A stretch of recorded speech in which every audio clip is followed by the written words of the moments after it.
अब हर कोई ये इंतजार कर रहा है कि भव्य जीत तो मिल चुकी है एनडीए को, लेकिन भव्य जीत मिलने के बाद किसे कौन सा मंत्रालय मिलेगा, किसे कौन सी जिम्मेदारियां दी जाएंगी, तो इसे लेकर मंथन देखने को मिला। प्रधानमंत्री नरेंद्र मोदी और अमित शाह के बीच लंबी बातचीत का दौर देखने को मिला और जो खबर निकलकर सामने आई वो खबर ये कह रही है कि 60 मंत्रियों के साथ प्रधानमंत्री नरेंद्र मोदी 30 मई को शपथ ग्रहण कर सकते हैं।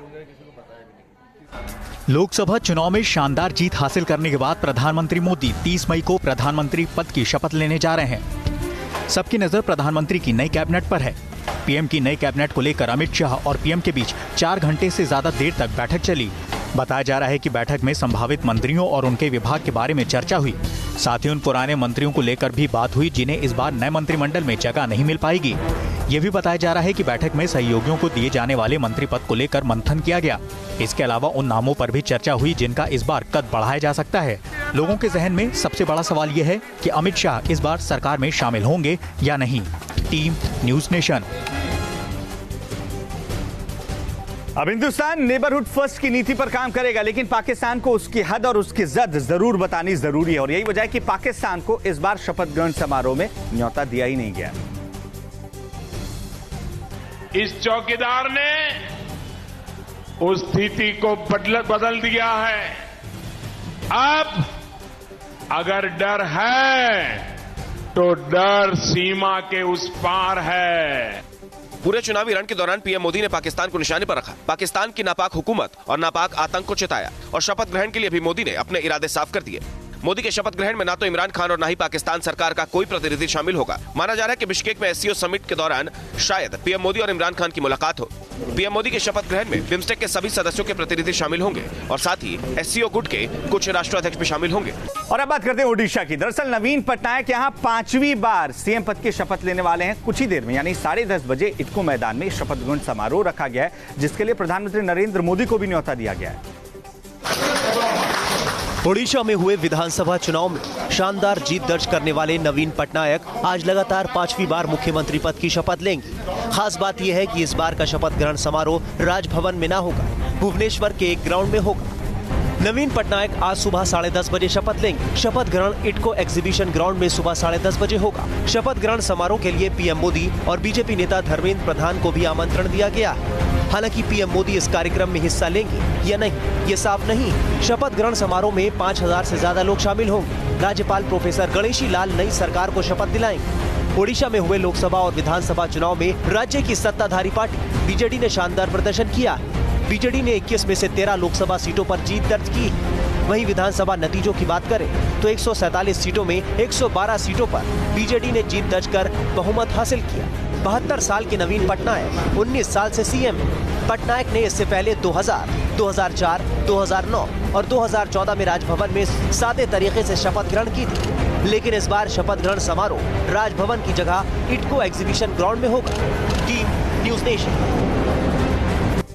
तो ओडिशा में नवीन पटनायक ने अपना किला तो मजबूत कर लिया है, लेकिन कर्नाटक में कांग्रेस अपने किले को बचाने की कोशिश में जुटी हुई है। अनबन की खबरें सामने आ रही हैं। अब इस किले को बचाने के लिए दिल्ली से 2 बड़े नेताओं को कर्नाटक भेजा गया। वो कौन से 2 चेहरे हैं और क्या कुछ पूरी खबर है, आप भी देखिए।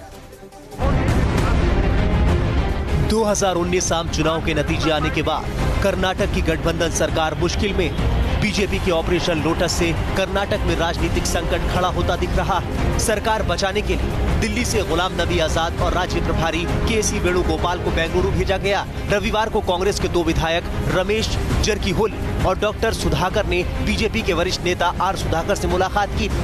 ये मीटिंग पूर्व मुख्यमंत्री एसएम कृष्णा के घर हुई थी। तो भी लग रहा है बीजेपी अब भी कोशिश कर रही है। वो तो पहले से कर रही है। जिस दिन हमारा सरकार बना उस दिन से आज तक करते रही है और उसमें कामयाब नहीं होते। Incompetence of the Congress party and the JDS to hold on to their MLAs, they are trying to put the blame on the Bharatiya Janata Party. We have no hand in the disturbances among the Congress MLAs which is going on for the last 6 to 7 months. इस बीच BJP के वरिष्ठ नेता और पूर्व मुख्यमंत्री येदियुरप्पा ने राज्य में फिर से चुनाव कराए जाने की मांग की। फिलहाल दिल्ली से कर्नाटक पहुंचे कांग्रेस के दोनों नेताओं की कोशिश असंतुष्ट नेताओं को मनाकर सरकार पर मंडरा रहे संकट को दूर करने की होगी। अब जिस तरीके से आरजेडी की हार हुई है इस लोकसभा चुनाव में, इसे देखते हुए लगातार नेतृत्व पर सवाल खड़े हो रहे हैं। लेकिन अब एक नई चिट्ठी आई है। ये चिट्ठी किसी और ने नहीं लिखी है, बड़े भाई ने छोटे भाई को लिखी है। लेकिन बड़े भाई खुद को कृष्ण बता रहे हैं और छोटे भाई को अर्जुन बता रहे हैं। कौन है बड़े भाई, कौन है छोटे भाई और पूरी खबर क्या है, आप देखिए। तेजस्वी को तेज प्रताप ने क्या नसीहत दी, ये देखने से पहले जरा तेज प्रताप के खत पर नजर डालिए। खत के पहले पन्ने पर लिखा गया है कि प्रिय अर्जुन तेजस्वी, और खत के आखिरी में लिखा गया है तुम्हारा कृष्ण तेज प्रताप यादव। तेज प्रताप ने खुद को कृष्ण तो मान लिया, अब जरा अर्जुन यानी तेजस्वी के लिए उनका उपदेश भी सुन लीजिए। असफलता एक चुनौती है, स्वीकार करो। कमी क्या रह गई ये सुधार करो। जब तक सफल न हो नींद चैन को त्यागो तुम। संघर्ष का मैदान छोड़ मत भागो तुम। कुछ किए बिना ही जय जयकार नहीं होती, कोशिश करने वालों की हार नहीं होती।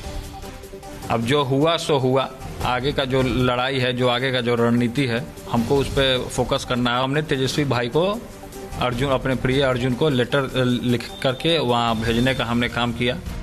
कोशिश की तो थी, हार भी हो गई। अगर यह सवाल तेजस्वी पूछे तो क्या तेज प्रताप के पास कोई जवाब होगा? कोशिश करने वालों की कभी हार नहीं होती। लेकिन अगर बीजेपी की बात की जाए तो बीजेपी को बम्पर जीत तो मिली है और टीएमसी जो कि ममता का गढ़ माना जाता है, वहां अब एक बार फिर से हार का सामना ममता को इस तरीके से करना पड़ रहा है कि 2 विधायक और 50 पार्षद जो हैं वो बीजेपी का दामन थाम चुके हैं। जबकि अल्पेश ठाकुर कांग्रेस का हाथ छोड़ने के बाद अब क्या बीजेपी के साथ जाएंगे? सुर तो उनके कुछ यही कह रहे हैं। पीएम मोदी के शपथ ग्रहण से पहले एक बार फिर बीजेपी ने शक्ति प्रदर्शन किया और इस बार वार सीधा दीदी पर किया। तस्वीर में शायद गिनने में मुश्किल हो, लेकिन हम आपको बता देते हैं कि मंगलवार को टीएमसी के 50 से ज्यादा पार्षद समेत कुल 3 विधायक बीजेपी में शामिल हुए, जिनमें मुकुल रॉय के बेटे शुभ्रांशु रॉय भी शामिल थे। बीजेपी का दामन थामने वाले ये पार्षद 24 परगना जिले के कंचरापारा, हाली शहर और नेहाती नगर पालिका के हैं। बता दें कि 2014 में 2 सीटों पर सिमटी बीजेपी ने इस बार पश्चिम बंगाल में 18 लोकसभा सीटों पर जीत दर्ज की है। इधर गुजरात कांग्रेस से नाराज चल रहे अल्पेश ठाकुर के भी बीजेपी के साथ जुड़ने की अटकलें तेज हो गई हैं। अल्पेश कांग्रेस के नेतृत्व पर भी सवाल उठा रहे हैं। पार्टी के पास जनाधार नहीं है, पार्टी के पास वो बूथ मैनेजमेंट नहीं है, कांग्रेस के पास कार्यकर्ताओं की फौज नहीं है और नेता सिर्फ नेताओं की पार्टी बन के रह गई है। एक तो हार और फिर बगावती तेवर। ऐसा लगता है मानो विपक्ष के सियासी जख्मों पर नमक छिड़क दिया गया हो।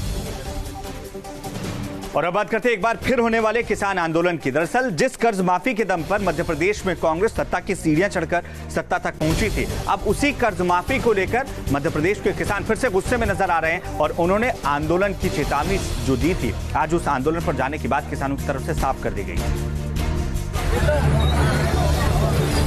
लोकसभा चुनाव खत्म होने के बाद मध्य प्रदेश में एक बार फिर किसान आंदोलन की सुगबुगाहट देखी जा रही है। किसानों की कर्ज माफी और दूसरे मुद्दों को लेकर किसान संगठन एक बार फिर आंदोलन का अल्टीमेटम दे रहे हैं। इस बार सरकार को विपक्ष नहीं बल्कि खुद किसान संगठन घेरने वाले हैं। भारतीय किसान यूनियन ने आज पूरे प्रदेश में 3 दिन तक आंदोलन का ऐलान किया है। किसान यूनियन के मुताबिक हड़ताल के दौरान शहर की मंडियों तक दूध, सब्जी और फल नहीं पहुंचेंगे। किसान सही तरीके से कर्ज माफी करने, उपज के उचित दाम की मांग कर रहे हैं। हालांकि प्रदेश के कृषि मंत्री से हुई मुलाकात के बाद सरकार ने दावा किया है कि किसान हड़ताल पर नहीं जाएंगे। देखिए, मैं जहाँ तक मैं पूरी तरह से आश्वस्त हूँ कि इस प्रकार का कोई भी आंदोलन नहीं होने वाला है। हम सभी संगठन के साथियों से हम लोग लगातार संपर्क में हैं, चर्चा उनसे हो रही है। किसानों के हड़ताल के अल्टीमेटम को देखते हुए प्रशासन ने भी कमर कस ली है। उज्जैन में पुलिस विभाग ने किसी भी हालात से निपटने के लिए इमरजेंसी मीटिंग की। वहीं किसानों ने उपज के सही दाम और सुविधाएं बढ़ाने की मांग की है। वही गेहूँ का रेट जैसे बढ़ाया जाए, सोयाबीन का रेट बढ़ाया जाए और दूध का रेट बढ़े, क्योंकि दूध आज 40 रुपये लीटर, 30 रुपये लीटर से 40 के बीच में रहता है गाँव में। इसके करारी हार के बाद राहुल गांधी के इस्तीफे को लेकर अटकलें लगातार तेज हैं। हालांकि उनको मनाने की कोशिशें भी चल रही हैं और उन्हें मनाने की कवायद करने के लिए तमाम बड़े नेताओं का राहुल गांधी के घर पहुंचना लगातार जारी है। क्या राहुल गांधी इस्तीफा देकर ही मानेंगे? पूरे दिन यह सवाल लोगों के जहन में चस्पा रहा। प्रियंका, रणदीप सुरजेवाला और केसी वेणुगोपाल जैसे कई दिग्गज आज राहुल के आवास पर 12 तुगलक रोड उनसे मिलने पहुंचे और राहुल को मनाने की कोशिशें चलती रही। लेकिन बताया जा रहा है कि राहुल अपना इस्तीफा देने पर ही अड़े हैं। हालांकि कांग्रेस नेता राहुल से ही कांग्रेस की कमान संभाले रहने की मांग कर रहे हैं। राहुल गांधी को राष्ट्रीय अध्यक्ष बना रहना चाहिए और एक नए सिरे से गठन करें और आगे बढ़ें। खबर है कि राहुल गांधी ने सिर्फ प्रियंका गांधी और केसी वेणुगोपाल से ही मुलाकात की। दोनों से ही राहुल ने ताजा हालात पर चर्चा की। इसके अलावा राहुल किसी और नेता से नहीं मिले। प्रियंका गांधी जब राहुल के घर पर थी, इस दौरान राजस्थान के मुख्यमंत्री अशोक गहलोत, उप मुख्यमंत्री सचिन पायलट को भी बुलाया गया, लेकिन गहलोत राहुल से बिना मिले जयपुर बैरंग लौट गए। अब राहुल के घर पर नेताओं का पहुंचना जारी है। वहीं भगवान के दर पर अमेठी में शानदार जीत के बाद स्मृति ईरानी खुद पहुंची हैं। सुबह सुबह नंगे पांव पैदल यात्रा करते हुए गणपति बाप्पा मोरिया के दर पर पहुंची हैं। पूरी खबर देखिए। So we are walking to Siddhivinayak and she's walking without shoes. Oh man, I can't believe 14 kilometers without shoes. Smriti, that's how God built it. Let's see. ये तस्वीरें खास हैं। तस्वीरों में फिल्म प्रोड्यूसर एकता कपूर और अमेठी में कांग्रेस अध्यक्ष राहुल गांधी को शिकस्त देने वाली बीजेपी सांसद स्मृति ईरानी दिखाई दे रही हैं। एकता कपूर इस तस्वीर की पूरी कहानी बता रही हैं। दरअसल एकता ने ये वीडियो सोशल मीडिया पर शेयर किया। वीडियो उस वक्त का है जब स्मृति पैदल 14 किलोमीटर की यात्रा कर सिद्धिविनायक मंदिर में दर्शन करने के लिए भोर में निकल रही थी। खास बात ये थी कि इस मौके पर स्मृति नंगे पांव थी और एकता वही बता रही थी। अमेठी की जंग जीतने के बाद स्मृति ईश्वर के दर पर दस्तक देकर उनका शुक्रिया अदा कर रही हैं। अब जरा ये तस्वीरें भी देखिए। तस्वीरें गुवाहाटी की हैं। स्मृति ने यहाँ पहुंचकर मां कामाख्या देवी के दर्शन कर उनका आशीर्वाद लिया। बेहद सादगी के साथ स्मृति मंगलवार दोपहर करीब 3 बजे गुवाहाटी के नीलांचल पर्वत पर स्थित मां कामाख्या के दर्शन करने के लिए पहुंची थी। और अब बात करते हैं घाटी की, जहां ऑपरेशन ऑल आउट जोरों पर चल रहा है। जहां आज मुठभेड़ की खबर सामने आई, एक आतंकी के मारे जाने की भी बात सामने आ रही है। वहीं कल 2 आतंकियों को ढेर किया गया था। तस्वीरें कोकरनाग के काजमा के जंगलों की। जवानों को काजमा में 2 आतंकियों के छिपे होने की खबर मिली थी और घेरा पड़ते ही दोनों तरफ से फायरिंग शुरू हो गई। आतंकी जंगलों में पेड़ों की आड़ लेकर फायरिंग कर रहे थे, लेकिन जवानों ने धैर्य नहीं खोया। पहले आतंकियों को घेरा गया और फिर काउंटर फायर में दोनों आतंकियों को ढेर कर दिया गया। इस एनकाउंटर के साथ ही कश्मीर में इस साल मारे गए आतंकियों की तादाद 90 हो गई है। और हर गर्मी की तरह इस गर्मी में भी उत्तराखंड के जंगलों में आग देखने को मिल रही है। अब चिंता की बात यह है कि ये आग सिर्फ जंगलों तक सीमित नहीं रह गई है, ये जंगलों से अब रिहायशी इलाकों का रुख करने लगी है। तस्वीरों से आपको अंदाजा हो जाएगा कि जंगल की आग किस कदर फैल चुकी है। जहां तक नजर जा रही है वहां तक आग की लपटें दिख रही हैं। 71% वन विभाग वाले उत्तराखंड का कुमाऊं मंडल धधक रहा है। अल्मोड़ा जिले में अब तक सबसे ज्यादा 515 हेक्टेयर जंगल झुलस चुका है। इसके बाद नैनीताल है, जहां 243 हेक्टेयर जंगल आग की बलि चढ़ चुका है। उत्तरकाशी और उधम सिंह नगर जिलों को छोड़ दे तो राज्य में बाकी जिलों में 32 से 190 हेक्टेयर क्षेत्र में वन संपदा तबाह हुई है। जंगलों की आग अब रिहायशी इलाकों की तरफ बढ़ रही है और अगर प्रशासन ने जल्द कोई कदम नहीं उठाया तो हालात बिगड़ सकते हैं। और अब खबर पंचकुला से है, जहां शादी समारोह चल रहा था, डीजे पे लोग नाच गा रहे थे। एक सिरफिरा वहां पर पहुंचता है और उसके बाद ना सिर्फ वो फायरिंग करता नजर आता है, बल्कि जो डीजे चालक है उसके साथ वो मारपीट भी करता है। तमंचे पर डिस्को गाना तो आपने सुना ही होगा, लेकिन अब देख भी लीजिए तस्वीरें पंचकुला की, जहां एक शादी समारोह के दौरान एक शख्स ने डीजे की मेज पर पहुंचकर अंधाधुंध फायरिंग कर दी। इस शख्स ने एक के बाद एक 3 राउंड फायर किया। पंचकुला में रविवार देर रात शादी समारोह के दौरान दूल्हा दुल्हन डीजे पर नाचने पहुंचे। इसके बाद डीजे वाले ने रात ज्यादा होने के कारण डीजे बंद करने को कहा। तभी डीजे के पास पहुंचकर एक युवक ने फायरिंग शुरू कर दी। बताया जा रहा है कि यहाँ मौजूद डीजे मालिक से मारपीट भी की गई थी, जिसकी शिकायत डीजे मालिक ने पुलिस से की है। पुलिस ने इस मामले में आर्म्स एक्ट के तहत अज्ञात के खिलाफ केस दर्ज किया है।